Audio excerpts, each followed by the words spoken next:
Nå, men vi skal prøve at pakke den her Sikkert Hjem G5 alarmpakke op. Det er Villapakken, som det fremgår af kassen her, vi har gang i.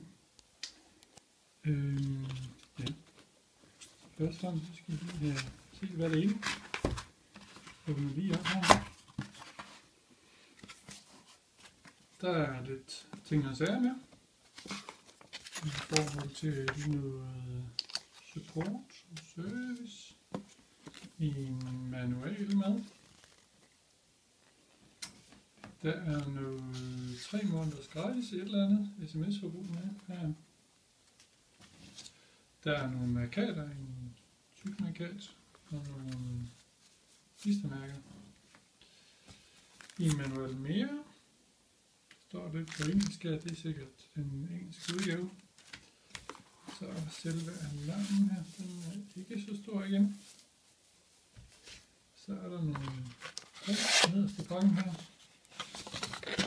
Der er 2 fjernbetjeninger med her.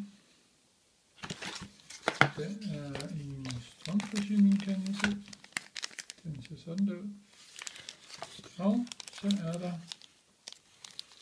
det ligner nogle magnetsensorer, de her 2 her. Så er der i hvert fald 2 af, som det skulle være. Og der er en, det ligner en helt almindelig rumfølger, den her. Ja. Og så kan vi sætte lidt ting ud der. Så er der også en lille kvalitetstjekseddel der. Det er fint, så der er lige rum mere. Men der er en følger mere her i øvrigt. Der er nogle prikker her. Sådan nogle til at sætte i nøgleringen. Og så var der en lille mere her. Det må være vores anden rumføler her. Så vil det være, der så er lidt skruer tilbage.